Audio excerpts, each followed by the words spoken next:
கர்த்தராகிய இயேசு கிறிஸ்து நாமத்திலே உங்கள் அனைவருக்கும் வாழ்த்துக்கள்.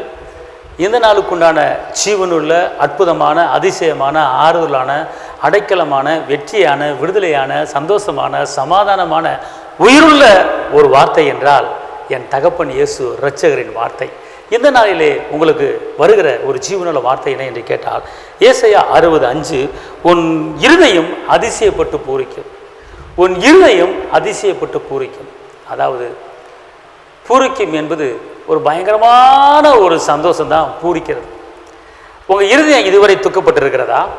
உங்கள் இருதயம் இதுவரை கவலைப்பட்டிருக்கிறதா? உங்கள் இருதயம் இதுவரை நெருக்கப்பட்டிருக்கிறதா? உங்கள் இருதயம் இதுவரை அவமானப்பட்டிருக்கிறதா? உங்கள் இருதயம் அநேக இடங்களிலே நெருக்கப்பட்டு மனமடிந்து சோர்ந்து போய் இருக்கிறதா? என் இடத்துல கவலை தான் நிறைய இருக்கு அப்படின்னு சொல்லி கவலைப்பட்டு கொண்டு இருக்கீங்களா? கர்த்தர் சொல்றார், உங்கள் இருதயம் முதலாக அதிசயமான காரியங்களை கேட்க போகிறது. உங்கள் இருதயம் முதலாக அற்புதமான காரியங்களை கேட்க போகிறது. இதுவரை உங்கள் ஆவியில், உங்கள் ஆத்துமால, உங்கள் சரீரத்தில் பல துக்கங்கள், பல நெருக்கங்கள், பல அவமானங்கள், பல நிந்தைகள், பல போராட்டங்களை சந்தித்து சந்தித்து சந்தித்து சந்தித்து வேதனைக்குள் இருக்கிறீங்களா? கவலைப்படாதீர்கள். இந்த நாள் ஒரு நல்ல நாள். இந்த நாள் ஒரு ஜெயத் நாள். இந்த நாளிலே உங்கள் இருதயம் பூரிக்கும்படி நல்ல செய்தி இன்னைக்கு சாயங்காலத்துக்குள்ள உங்களுக்கு வரப்போகுது. அல்லேலூயா. கவலைப்படாதீர்கள்.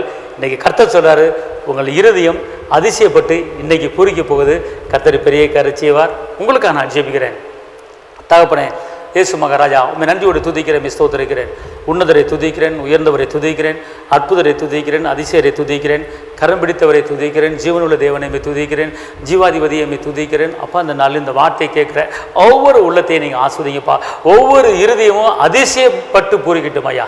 ஒவ்வொரு இருதயமும் சந்தோஷப்பட்டு பூரிக்கட்டும் ஐயா. வாழ்ந்திருக்கும்படி, உயர்ந்திருக்கும்படி, செழித்திருக்கும்படி, பெருகும்படி மேலான காரியங்களை செய்யுங்க. இந்த வார்த்தையை கேட்குற ஒவ்வொரு இரத்த கோடைகளை மறைத்துக் கொள்ளுங்க. இயேசுவின் நாமத்தில் பிதாவே, ஆமென், ஆமென், ஆமென்.